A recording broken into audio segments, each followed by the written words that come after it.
Okay, welcome to the next part of the lessons. We're going to do DHCP. So same as we always do, we go to the dashboard,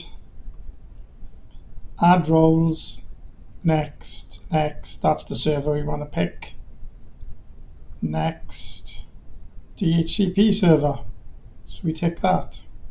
Click next,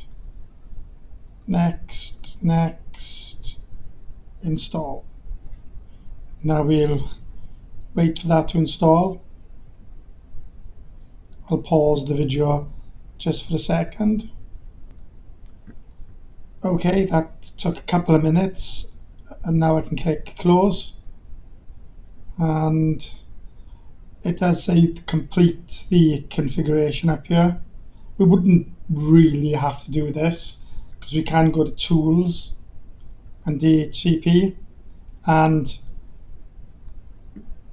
you can see that everything is down. So what I need to do now is to make a new scope. So if I right click IP version 4 and I'll do new scope, I'll click next and I'll give it a name. I'll call it the 192.168.0 range scope. That's just so that we know what range, because it could be multiple ranges on your server. And we click next.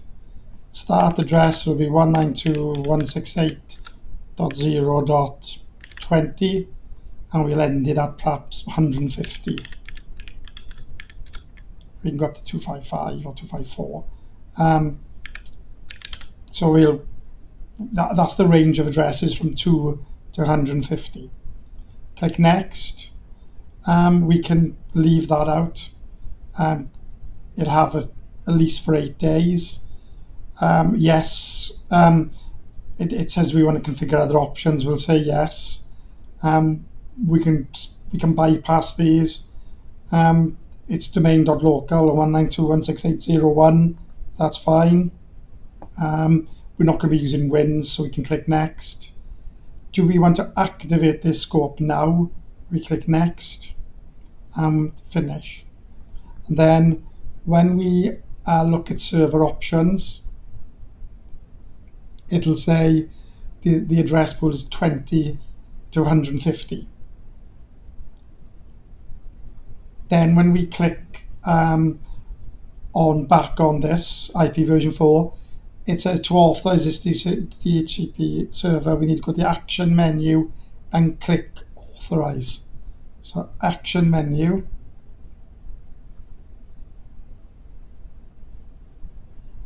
and it looks, let's have a look, see if we can find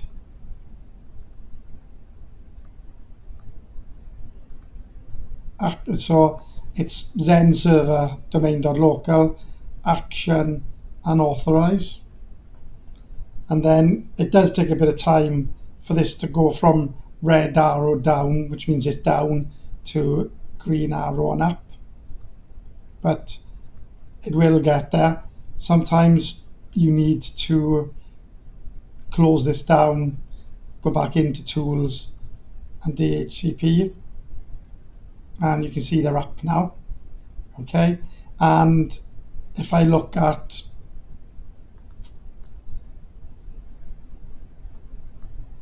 my scope and I look at my address leases, there are none in there. So now I go to my Windows 10 machine, and on my Windows 10 machine I've got this ready. I'm currently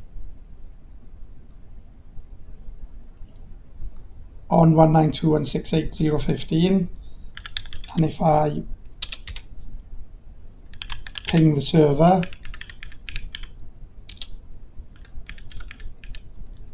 you can see I get a reply. So the static IP is working, but what I want to do is change this to obtain an IP address. Click OK, OK, and close. And now if I do ipconfig, it's got 20, which was the first one we said to give it out. And if I do IP config all, it says the DHCP server is 192.168.0.1, and it's put DNS in as 192.168.0.1. So if I ping again, just to make sure everything works, ping 192.168.0.1, you can see I ping. So that's the DHCP setup. I hope you found that one useful. And in the next lesson, I'm going to go and show you how to configure the separate subnet on our Debian server. So we'll do DHCP on that one.